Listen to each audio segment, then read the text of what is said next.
siyang property located po dito sa may San Pedro 2 and 3 subdivision. Yan po. So, madaling hanapin lang po along the road. Sa maganda. San Pedro Compound 2 and 3. Okay? So, ito po yon. Diretso tayo sa may guard. Medyo house. mahigpit po yan. Kailangan may ID tayong kasama. Huwag lang po sisimangon. Private compound. Private compound po siya. Inside Banlat Road po siya. Dito. Edgardo Suba. Opo. Ito po yon.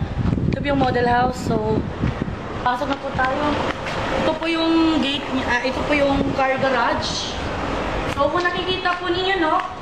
Yung car garage, yung malaki yung kotse, kasya po dito. Okay, so ito naman po, 88.25 square meter po yung lot area niya. Pero, kung titignan po talaga natin, mga almost 110 square meter po siya. Okay? Dito po tayo, pasok po tayo. So, 2-door. Itong isang door na to, papunta to sa kitchen. Pero hindi tayo makapasok kasi nandun yung lock siya eh. So, dito na lang tayo sa pinaka-main. Okay?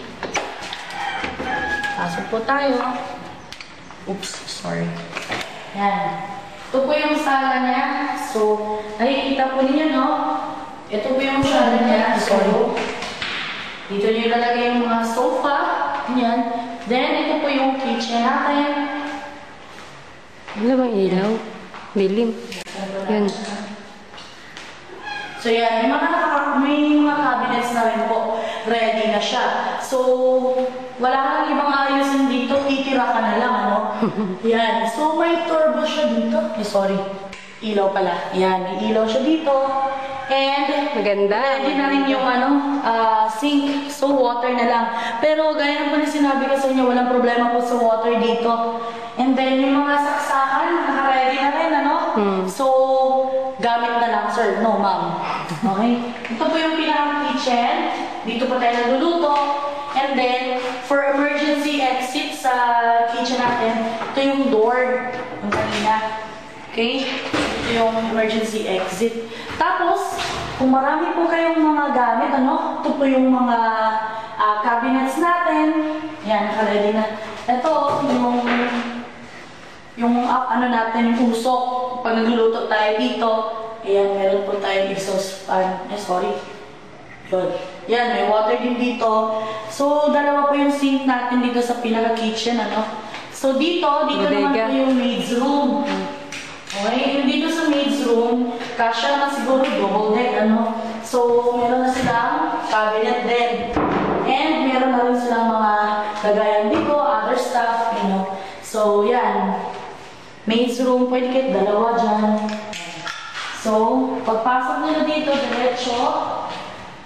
Actually, for this house, kasama na po ito. Based sa may-ari, free na daw po ito. So, swerte po natin, ano? So, pwede nyo pong lagyan dito ng mga appliances. Depende po kung ano lalagyan nyo. So, dito rin po, meron tayong CR. Another CR. Toilet and bath. Meron po tayong shower. Ilaw. Okay? May ilaw. Yan. Yan. Check po natin. May exhaust fan din po siyang kasama. Okay? Yan. Ganda.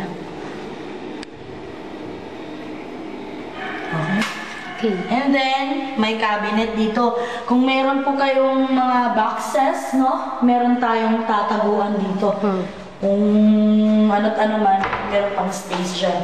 Okay, so, this house and lot, 3-story po siya, no? 3-story building, 3-story house and lot, single attached corner lot po tayo. So, 3 bedroom and almost a 4 toilet and bath. Okay, so, akyat po tayo second floor. Tara. Go. Okay. Hindi po siya matirik, no? Matarik. Ibig sabihin, kung may mga matatanda dito, pwede ka namang magpapahinga. Yan. So, ganito kaganda dito sa second floor. So, may mga kasama ng mga curtains. Upon move-in, kasama na po yan. At lahat po ng mga windows po natin dito, as per the owner, kasama na rin po. Okay? So, kayo po kung gusto nyo palitan, nasa inyo. Dito po yung master's bedroom. Laki. Yung master's bedroom natin, kasama na rin aircon. Okay? Ano na yun? Bonus. So, ito yung master's bedroom. May mga kasama ng cabinet. Yan. Malaki po, no? So, nasa inyo po kung pipinturahan nyo po ng iba. Ayan. Dito po tayo. May isa pa pong mga cabinets dito. So, as what I have said, marami pong cabinets dito sa master's bedroom. And kagandahan, Ganda. ito po yung CR natin, ano? Yung CR po parang kay mommy and daddy. Ayan. Ito po yung shower natin. Tapos, ito po yung CR natin. May sink, hugas. Ayan. So, medyo malaki po siya for the master's bedroom. Okay? So, ito yung unang room sa second floor, which is master's bedroom. Silipin naman po natin dito. Terrace. This is the balcony. So, ito yung access natin going to the balcony. So, sa second floor, pag akyat mo, diretso ka lang dito. May mini bar po dito. Ibig po sabihin ko, ikaw yung klase ng tao na may mga bisita, ganon. So, meron tayong sink dito. Pwede ka maghugas-hugas somewhere. So, dito, hindi mo pwedeng kung saan-saan ka lang maghugas, bababa ka pa, no? So, dito meron na po.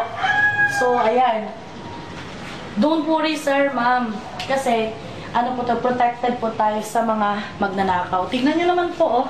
Naka-grills po siya. So, hindi kayo basta-basta mapasok. The good thing there is, yung hangin, kahit may grills yan, safe ka, pero yung hangin pumapasok. Okay? Dito po yung balcony. Wide balcony po siya. So, ganito po ang ganda dito. Style Baguio. Okay, so yun. Nakikita nyo po yung nandyan. Medyo fresh air po talaga, lalong-lalo na po sa gabi.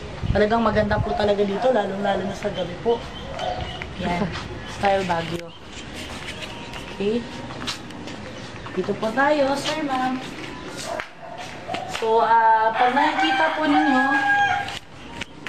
pwede nyo pong papalitan yung mga ilaw, pero yan, kasama na po yan, naka-turn over. Dito naman po tayo sa third floor. Okay? Dito kayo. So, yun po yung una nating bedroom, sa master's bedroom. Dito naman po yung dalawa. Kapagod. Okay? So, ito yung CR, nasa. Yan, may cabinet na. Yun. Okay? Dito naman isang kwarto. Kaya na po na sinabi ko sa inyo, grills po tayo. Ibig sabihin, kahit mabasag yan, hindi tayo mapasok ng magnanakaw. Access po. Kung meron po tayong konting problema, yosi, or whatsoever, pwede po kayo dito magtambay. Ano? Sure.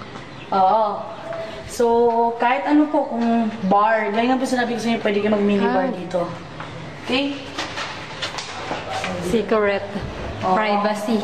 May privacy. Kung nakakamay po kayo, yan, pwede mo yan. May cabinet na rin po, ano? Ito po yung isang room natin. Kapagod nga. Hindi na Okay? So, dun po, aside from the door yan, may grills pa siya, meron pa yung door dito sa labas. Yan. Kala ko nabasag. So, yan. Ito po yung glass po siya, then the grills, then the screen. Protected. Wala pong damo. So, fresh air, safe pa, 24/7 security, malapit sa highway, malapit sa guard. Dito ka na, sir, ma'am. Para sa kids po ninyo. And then, kagandahan din po dito sa house po natin, ano, available through banking loan or pag-ibig housing loan. Pero mas maganda kung ika-cash po ninyo, big discount awaits for you. Okay? So, balik po tayo dito sa baba. Pakita ko lang po sa inyo yung pinaka-whole view ng house po natin. Then after all, it's for you to decide, sir, ma'am, kung ito po yung kukunin nyo. Actually, for the best investment, kung hinahanap niyo po talaga investment and then gusto niyo nang tumira agad, dito na kayo, sir, ma'am. Wala na pong poproblemahin. Clean title and then ready to transfer. All you need is the payment. So, if you want to visit the area for you to see the view, personally, pwede po tayong pumunta dito. Just call us anytime. Okay? So, recap ko lang po yung dito. Medyo magandang place po dito, ano? So, sa baba po, kung makikita po ninyo, highway na po siya dito. Highway po lang siya sa subdivision. So, very accessible. Kung nag-aaral po kayo, malapit po ito sa St. James School, ano pa ba? St. James School, FEU, PUP, UP, lahat accessible po sa lahat. Ito po yung hidden housing dito sa may Banlat. Located siya sa may Tandang Sora. So from Tandang Sora Avenue, direct to Commonwealth Avenue in Mindanao Avenue. Very accessible, sir, ma'am. Ulit po, this is Michelle po at your service. Just follow me on Twitter and add me on Facebook. Thank you!